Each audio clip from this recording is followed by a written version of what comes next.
Kale webale nnyo muganda wange kubanga wechekumide wano ku The Buzz UG. Yes, of course fe twakugamba nti tukutusaako buli kimwe ekigenda maaso wano mu ggwanga lyaffe erya Uganda, ekiri mu entertainment industry, mu politics, mu current events, byonna tubikutusaako wano ku The Buzz UG. Ate tuweerabira nti tukuleetera ne profile ez'abayimbi bo wano e Uganda. So kyolina okukola subscribing nga wano osobola ne kunyiga ne kwadaawo ekintu tube nga tukitambuza mpola mpola. Amanya bambitafula atendi wano ne muganda wange Morio, gamba ki? Ndi fresh bro. Oli steady. Buli kimu kitambula fit. Ebigenda maaso mu ggwanga muganda wange bingi nnyo. Bingi nnyo nange mbiraba maani. Ate no naddala ino week amawulire gadde mangi. Eno week amawulire gabadde mangi. Tusooke tulabe actually at the beginning of this week twalabye guy yatute mutwe wali ku parliament nga gutwalira speaker nga gamba nti kirabo ne bamusiba.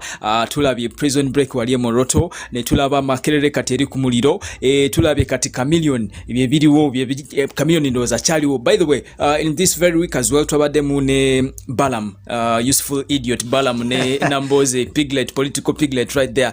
Chichi ekyakutu mu babiro for you. Blood ndoza kino ekya prison break. Cha prison break wali Moroto. Moroto blood wa. Lwaki ekyo? Abasajja kikulagira ndi olukwe bali balupanga kino tekiguddewo bugwi. Ate nga tuterabira mu movies. Tubiraba mu film ne tulowooza nti bya bulimba naye abasajja olukwe lwabwe balupanga ne bagenda ne mundu abasajja 219. Era ekintu kyabwe kyabadde successful. Man. Lwaki I feel like kintu kino ekyaga yalese wali omutwe ku parliament abantu tebachiwadde attention nga atenga yabadde story ya manyi nyo. Actually yadi took even 2 weeks because this is something unbelievable. Chewunyisa muganda wange. Bro, chewunyisa yabadde story ya manyi nga bwe nagambye nti mu week ebintu bibadde bingi. Kino kiba kikyaliyo kino ne kikibika. Amawulire gabadde mangi no story yabadde ya manyi ne amawulire agazze gano gajibise ya Moroto bino byababalamu ne bajibika. Abantu ne bajijja ku attention ne ebadde ya manyi. Esawa zino Makerere eri ku muliro.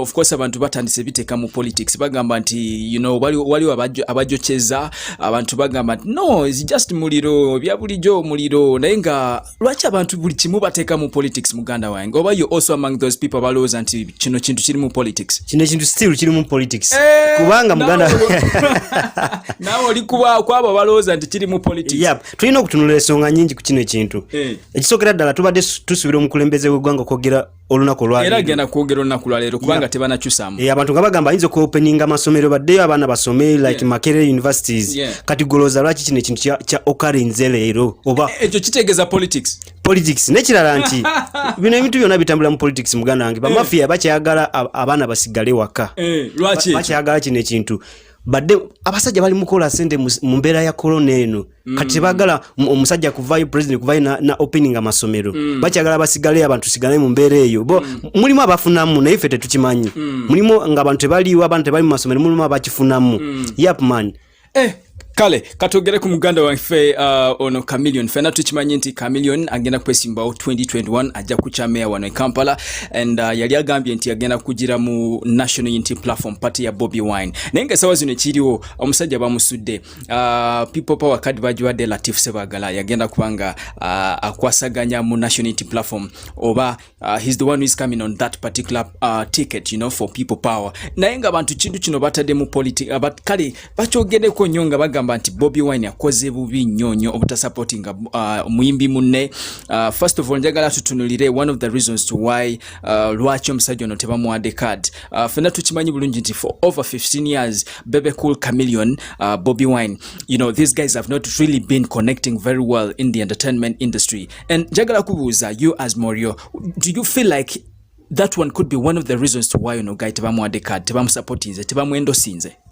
Bro, kyolina okumanya nti embiranye y'abana abantu abasatu ekyaliwo abantu bayinza okulowooza ekomyeri mu music kitegeera embiranye yabwe ekyaliwo nekirala Bobi Wine nga bw'okimanyi nti ssaawa zino ekibuga ekidominatinga tasobola kukkiriza ate Chameleon gwe babadde nga bavuganya ate naye amuwe chance ayagala abeere king of the jungle wano mu kibuga ate atya Bobi Wine ajja kucha president Chameleon kucha mayor, so how is that connected? Olowooza lwaki yavayo mabegako nga abantu bwe twabagamba nti baatulako mu meeting babiri nagamba Chameleon nti bobo oyagala nze nkusupporting genda mu Mityana North Mityana eyo ngenda kusupportinga bulungi Bobi Wine nga yogera tayagala bano abanene ab'amaanyi babeere wano mu kibuga era bw'olaba abantu bagenda okuendosinga wano mu kibuga bana bayegeyege bakaselazi ba MP basegirinya batalina amaanyi naye kati omuntu gwavuganye naye nga bw'okimanyi bano abasajja balina embiranye yaabwe bo ng'abantu kambuze waliwo abantu abagamba nti Chameleon yekyusakyusa leero wa yellow, the other day wa red, the other day wa green yekyusakyusa. Do you think like that could be one of the reasons to why abantu tebamusupporting nze.